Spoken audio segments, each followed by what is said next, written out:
super blessed and excited to have Dr. Elise here. We were just talking like 12, 13 years ago. 2012. And you just have evolved and have created a magnificent life for yourself. Channeling my inner trad wife, that's like the traditional housewife, Yep. where I'm like, I will work from the 8 to 2:30, but then I am going to be at pickup. I'm going to do drop-off. Practice. I will be at I'm coaching Yep. softball. Yep. So when you look at rocket fuel, it's like visionary versus integrator. So I have hired my integrators. And that's how I've been able to not have the practices, like I haven't even been in three of the practices I haven't even seen patients in. And you get an hour, maybe 2 before your kid's bedtime. And like those were the days where like resentment started to build for me. And then I was like, I don't want to resent chiropractic. I don't want to resent what I do. I don't want to resent, this isn't right. And that's like a wake up call too of like, ask for help. Yeah. Get other chiropractors in there. Pour into other chiropractors, give them an opportunity, pass the torch on, and then you can get more of that time back too and those memories. Strong, healthy, vibrant businesses if the home isn't strong, healthy, and vibrant. Welcome to the Unstoppable CEO podcast, where we engage, equip, and empower leaders to create their next best through the mindset, skill sets, and habits. I'm Dr. Paul Reed, your host, entrepreneur, chiropractor, and coach. Each week, I sit down with world-class leaders, innovators, and visionaries to uncover the principles and practices that keep them moving forward no matter the obstacle. Because here's the truth, being unstoppable isn't about never falling down. It's about rising up, refocusing, and taking the next bold step. So whether you're here leading a team, scaling a business, or simply pursuing personal growth, you're in the right place. Let's dive in and discover what it takes to become unstoppable. Hey everybody, episode number 4. All right. Dr. Elise, thank you for that. Of the Unstoppable CEO, where we're engaging, equipping, and empowering you to create your next best. Super blessed and excited to have Dr. Elise here. We were just talking like 12, 13 years ago. 2012. So 13 years ago, 2012. She knows exactly. Crazy. Smarter than me. She knows the Crazy. date. And you just have evolved and have created a magnificent life for yourself. So I really just want you to share with the audience like the mindset, the skill sets, the habits, and shifts that you had to incorporate to be a mom, right? Yeah. To be a wife, to be not only a business owner, but a multiple business owner. It's hard to manage one. You know, I used to, when I was doing my multiples, like, Paul, you're crazy. Why do you have 5? I have a hard time with one. Well, you just haven't developed the skills yet, right? Which is something that you had to do. So this, jump it. Tell everybody a little bit who you are. Sure. And Sure.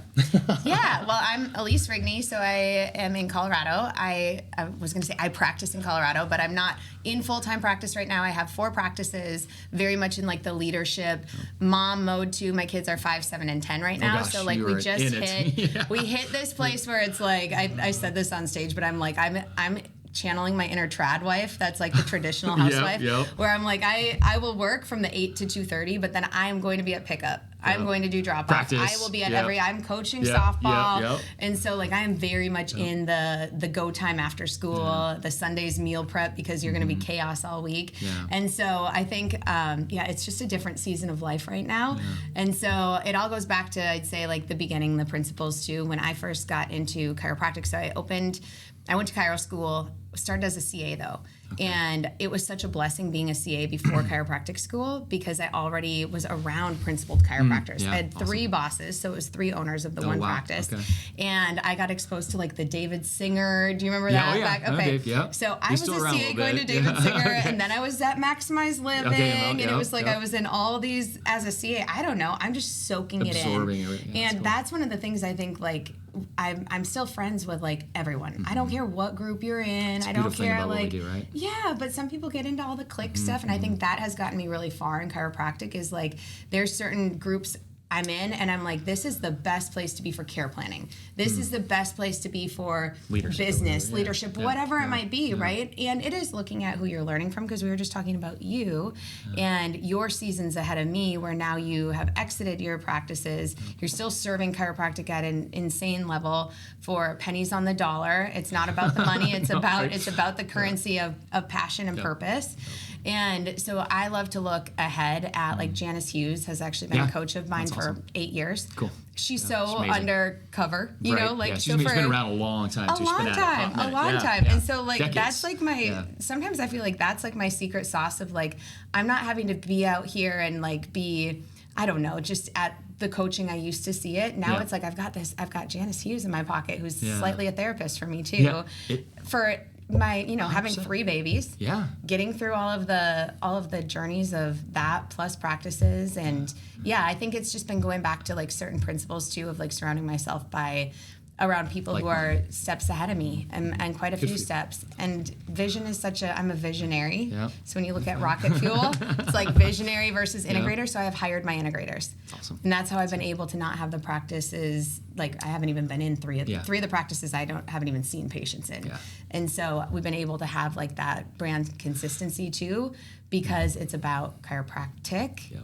It's not about me. Yep. It's not about my name. I'd prefer it not to be about me at all. Like I just want to be in the background and make it about the business and all about chiropractic, but the business of Impact Chiropractic being all the amazing doctors. And your team's so important. And hats off to you. I mean, that's learning what you're good at and what you're not good at, and being able to delegate is so important to scale. So many docs, business owners, period, not necessarily chiros, but they just constrict and hold on to too many of the things that they can release to allow them to go to that next level. And we learn those things along the way, but if you get stubborn and don't want to let go of some stuff out of ego, then it's just going to hold you back over time. And knowing that there are people that are better at things than you, and it's okay. And I think resentment can start to build up too. Yeah. And I noticed that in different areas, even like we're talking about event planning and stuff. I've planned, I think it was last year, I did 3 events. One in Miami, it was like 250 people there. Another one in Denver, 200 people. And I was like, I hate this.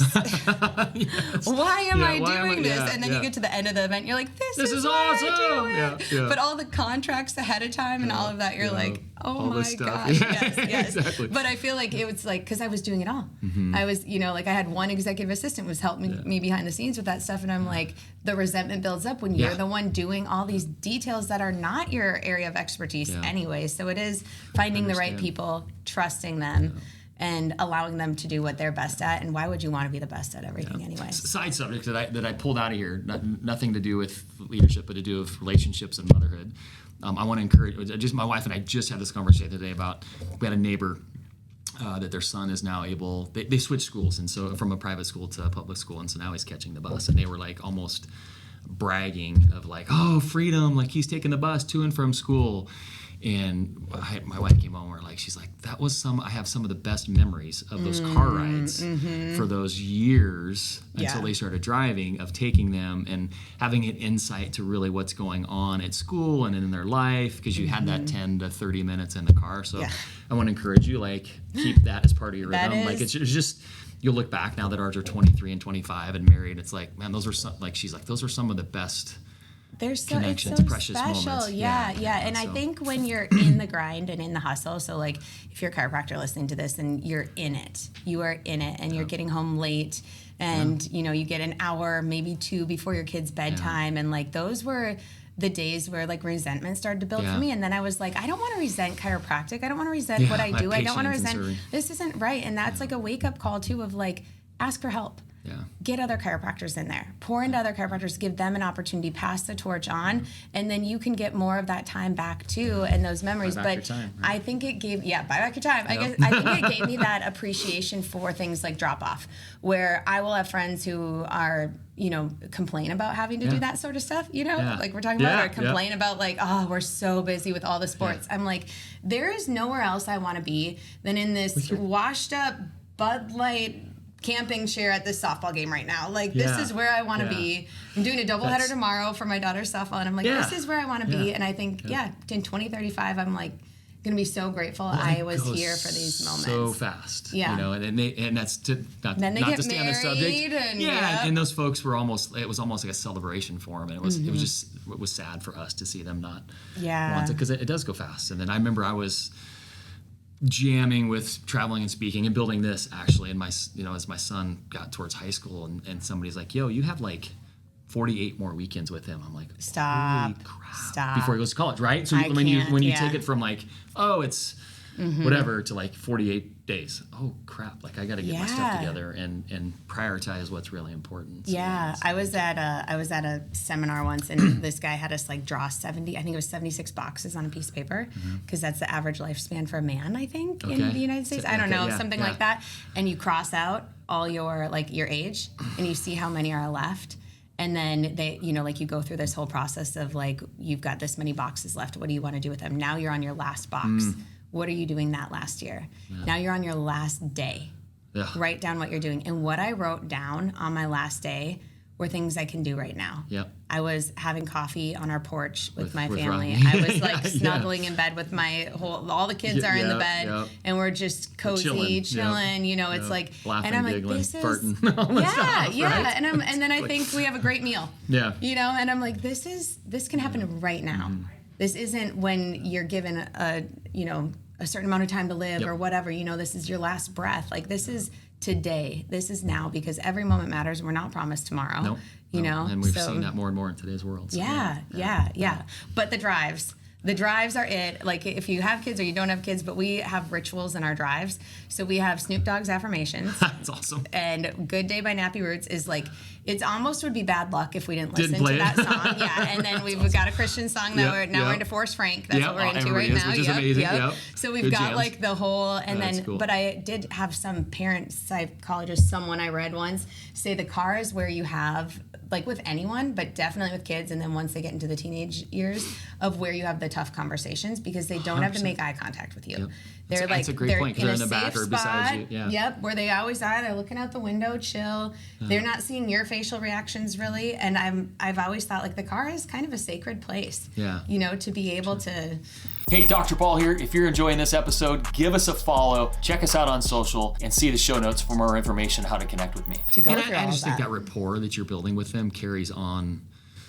I mean, my son, like, still calls, he's 25, still calls my wife a couple times a week, right? Like, it's like... That's what I want. Yeah, right? Like, it's just, we're just blessed that he connects, and hats off to her. It was not me. I was not in the car, right? She was the one that made the time, and it's those people, it's funny, we're like, we have, a business and we don't have the time, and so it's freeing us up. I'm like, we have like 9 businesses. What are you talking about? You're just not prioritizing your time to be with your boy, which is unfortunate. Well, and I think there's like at least right now, social media wise, I see some of the algorithms I see are about like hire everything out, have a nanny on the weekend, have everything done for you. And my husband actually just got his first W-2 job since 2010, 2 weeks ago. So like he's got structure and all this because he's been full-time dad, and so it's been something where we don't want our kids raised by other people. So absolutely. What is this going to look like? Because chiropractic is it too. Like that is that is the career. That is what we are scaling and growing to.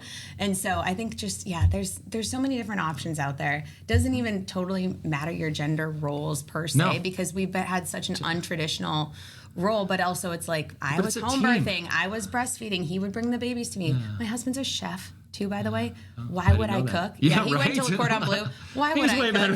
So it's like there's these like roles where I'm like, if I want to cook, sure, I could go cook. But now it's like, no, I want to be doing the car rides. So I think just being so open to. Well, and it's and this has come up every recording, but the relationship that you guys have is so critical to your success. Like that alignment, that assignments that you guys, I talk about every day. You should connect, communicate, and collaborate with your significant other, and that's just so important. And you guys are obviously doing that, and that's why you've had the success you do have. And you can't, I feel, out of my beliefs, you can't have strong, healthy, vibrant businesses if the home isn't strong, healthy, and vibrant and all things. And so the whole fake it till you make it. I'm like, no, that's not getting you. That's not getting you to the true core. You're not going to fake the true core of what's really. You've got to have that authenticity, and you can see it show up, even like your health. Awesome. What would you say with now your kids? Your son's a chiro, almost chiro. He finishes in March, so a couple months. Almost chiro.